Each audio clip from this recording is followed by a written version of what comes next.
Chapter 25, Alexa Brenner.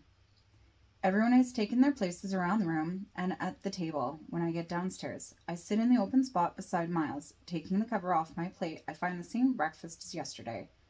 No one says much while we eat. Looking up and across the table, I catch Kelly's glare directed at me. Redirecting my gaze back to my food, I try to think of what I could have done to get her angry at me this time. Thinking back to the last few moments, all I can gather is that I sat next to Miles. No matter how it happened, I've gained the jealousy of a vampire girlfriend. The only things I can think of is don't do anything else that might make her jealousy turn to rage, and that in today's training she's going to kill me. I would swear by it.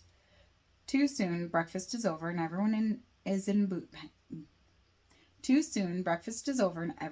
camp is called to the basement. I kiss Raylene goodbye before I follow everyone downstairs.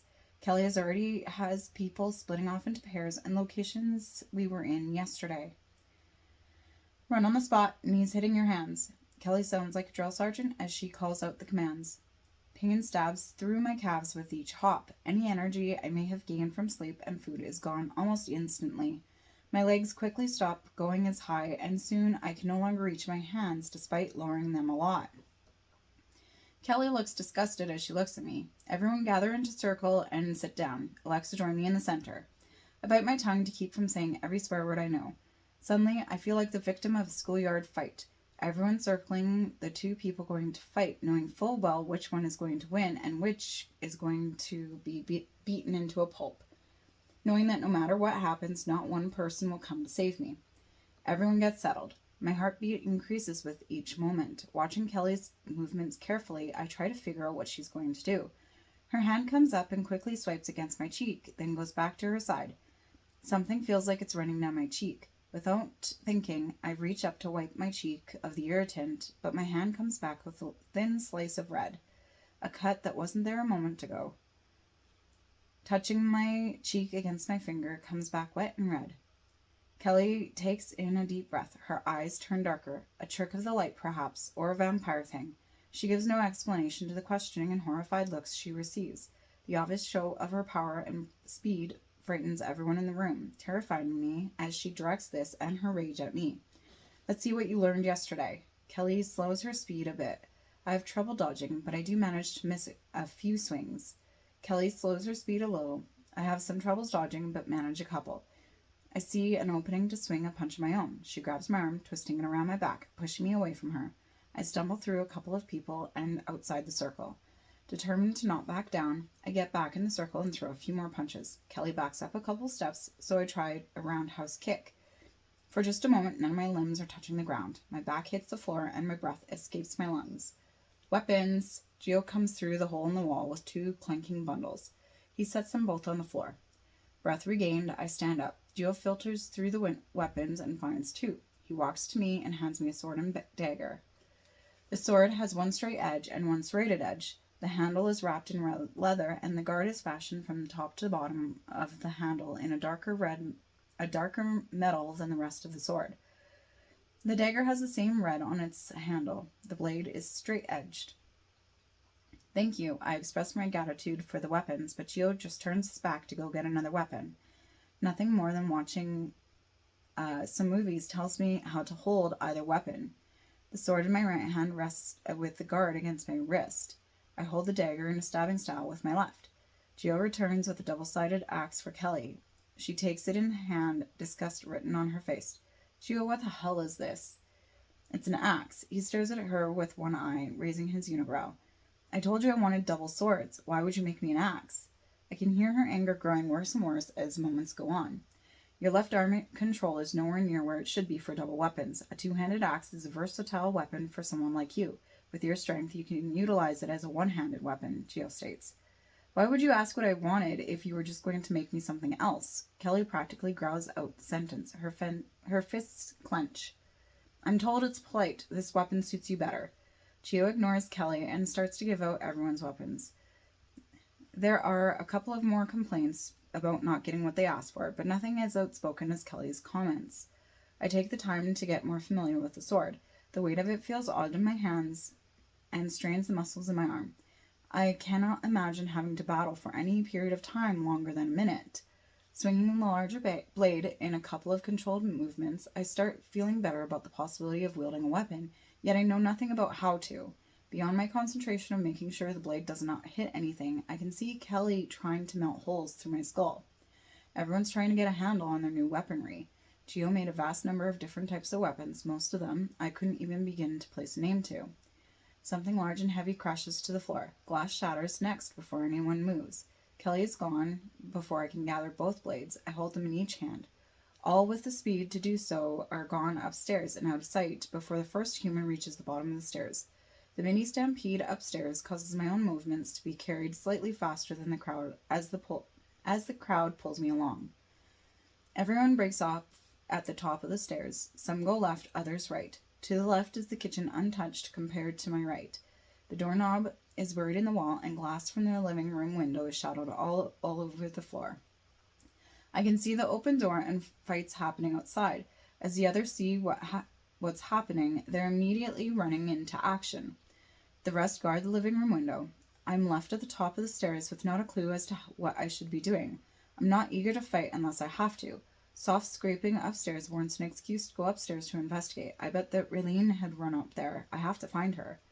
Thinking this is a good exemption to the rule of the use of the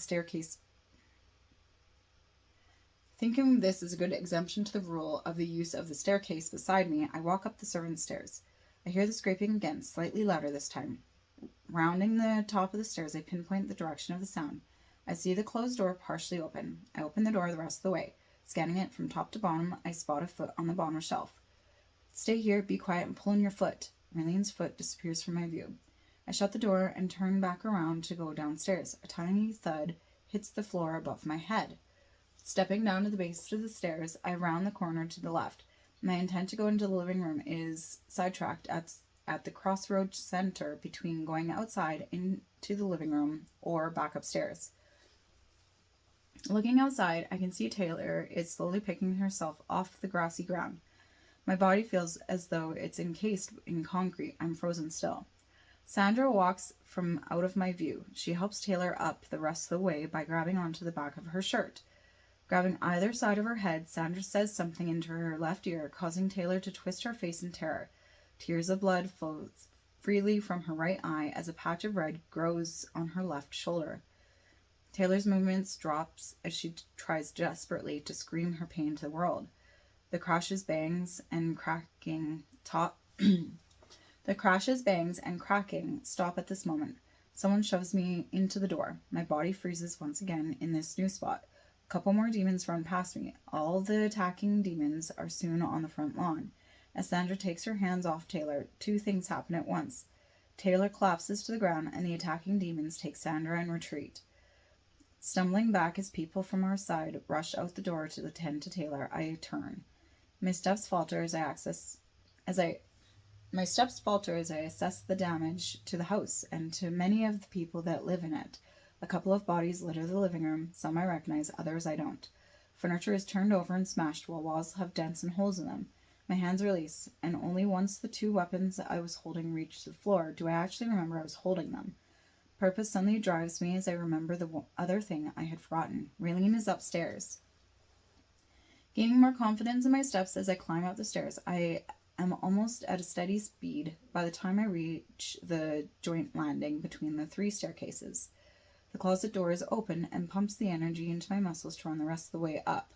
I throw the door the rest of the way open and start throwing the towels on the first shelf out as I hope she was able to conceal herself better than the last time I saw her, though I know she couldn't be in there. A towel hits the top of my head and sits there. Behind me, Raylene stands amid scattered towels. Relief floods through me as she looks perfectly unharmed. I jump to hug her. Not willing to let her go for a moment, I hoist her up onto my hip. Looking into her eyes, I see a dead quality to them. She must have been terrified, thinking that she might be next. Any progress we made in restoring her innocence from whatever happened at the airport was reversed. We say nothing because I can't find anything to say. I carry her downstairs to find out what we can do from here.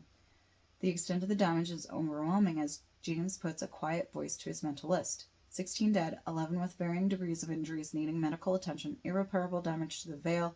The house is in shambles, but necessary, all of it. What do you mean necessary? I ask as we reach the last stair.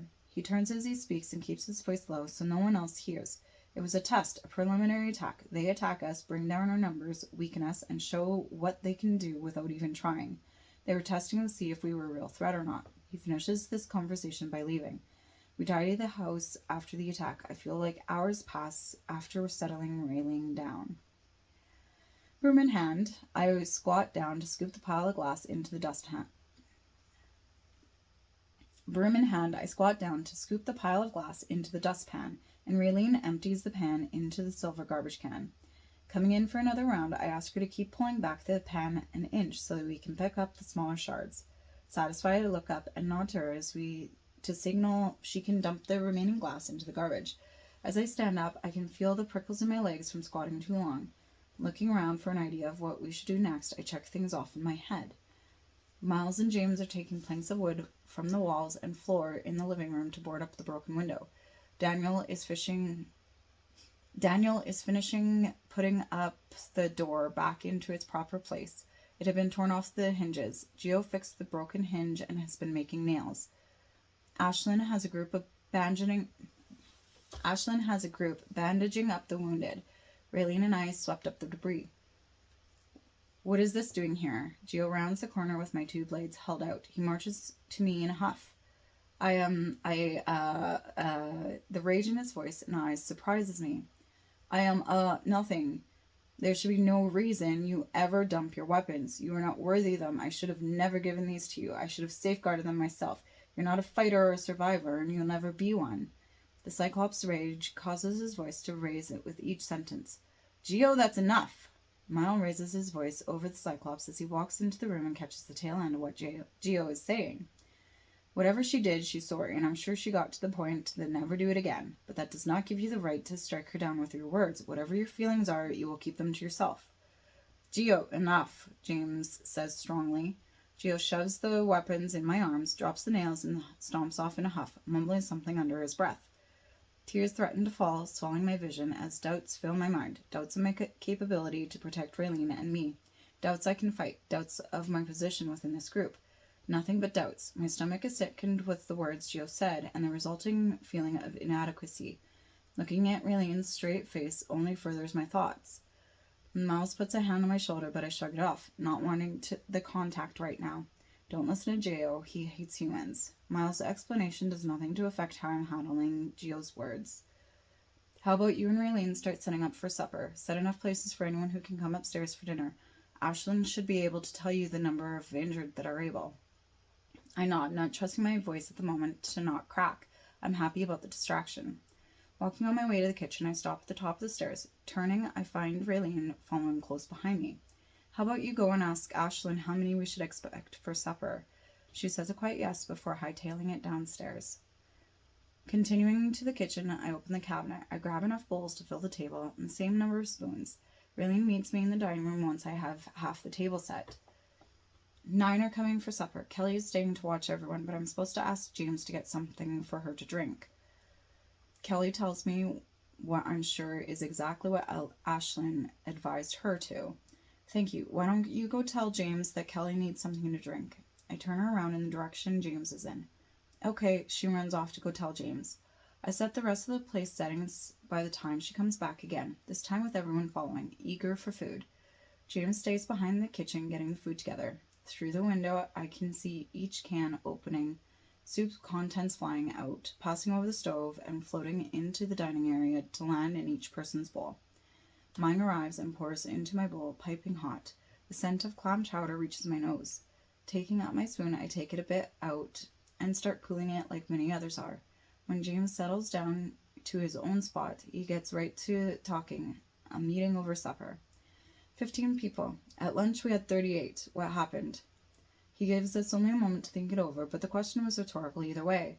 Darius organized a test attack to do just this, bring down our numbers, weakness, and our defenses.